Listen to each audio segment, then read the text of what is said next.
Do you remember yesterday we talked about the third way of operating?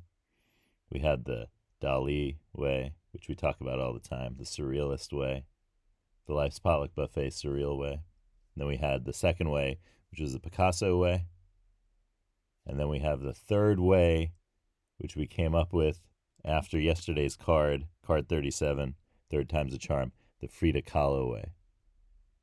I'll talk a little bit more about that today, and we'll ask the cards what's cooking. Thanks for joining me. I'm John Paulus. So the Frida Kahlo way was not surrealist, and it wasn't the rearranging of pieces of a structure to put them back in a different order to create something new, but rather it was taking something, representing it as something that would be recognizable in reality, but changing up something and adding magical elements to create something new. Today, I applied that thinking to Life's Potluck Buffet.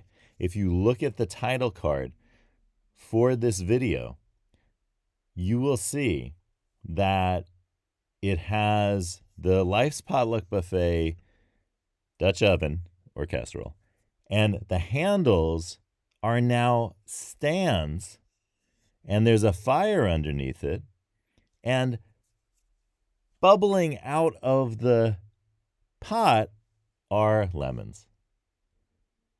The yellow lemons of Life's Potluck Buffet. And they're a little bit more realistic, a little bit more average lemon shape than the lemon dots, which are, well, circles. So I thought that was important because we were talking about making this more a realism, a magical realism. So it's magical that the lemons are coming out of the pot because lemons don't usually bubble out of pots. But it's realism because the lemons look like lemons, so you'd recognize them as lemons. So it wasn't trying to be surrealistic about that.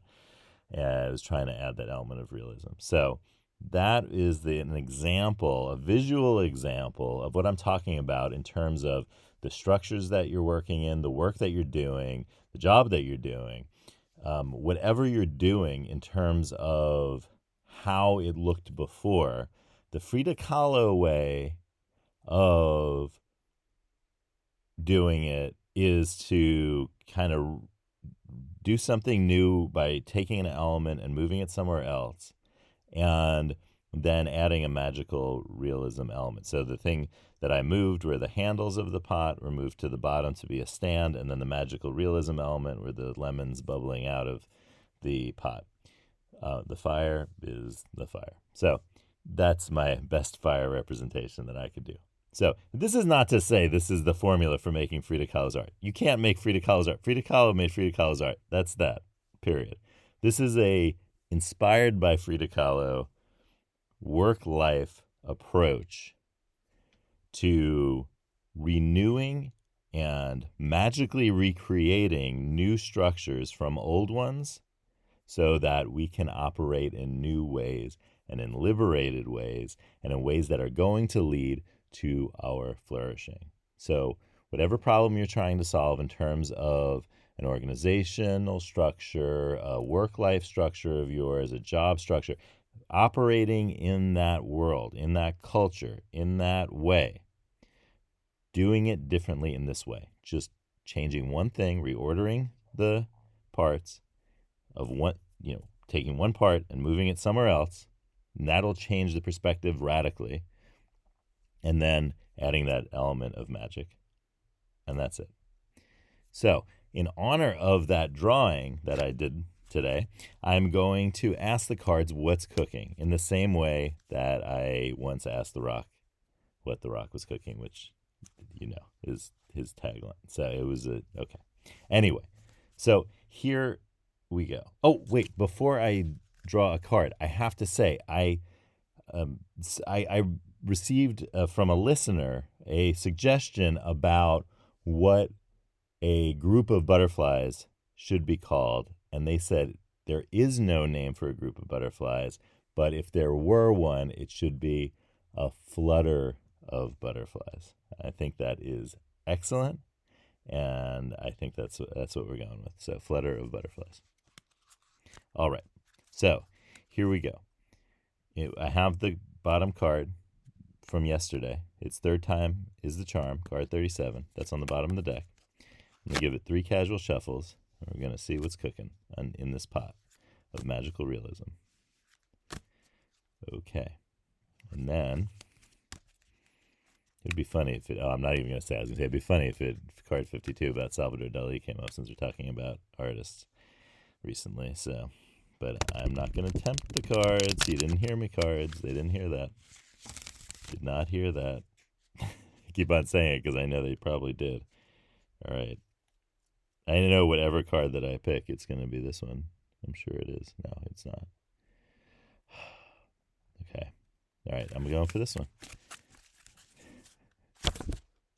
Phew. It's card 8. Others always need something from you. Get clarity on what you do for others and what others need from you. Then align that need with what you need for yourself. What's something you do that others always ask you for? It's funny I drew this because I just had a phone call with someone. I was telling them about this card and about how I talk about this card, because they were calling me about something that they know that I do, and I was the first. This is a perfect example. I was the first person they called because they know my work, and they saw the opportunity that they had, and they thought of me right away. That's what they said to me. And I said, I tell people that all the time. I tell clients that.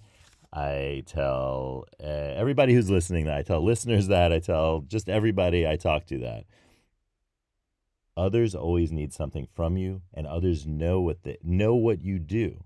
Others who know you, and they don't even need to know you well. They just need to know you somewhat. And when you are doing what you do and how you do it, which we all do. So that's the nice part about this, is that there's no pressure on this. We just need to find what it is that we do that others need from us that aligns with what we need at the moment. That's the only tricky part. So if there's any advice from this card about how to get things cooking, it's put yourself out there knowing what you do, what you need for yourself, and how you do it. Get clarity on that. And you want to know a good way to get clarity on that is to look out for when others ask things from you. Look to your past, look for the past several months, and think about all of the examples. Make a list of all of the times people reached out to you and exactly what they asked for. It will be worth your while, because in that you're going to see the pattern that forms. And then you're going to know how to put yourself out there so that more people will ask you about something they need from you, and it will align with what you need for yourself at this time.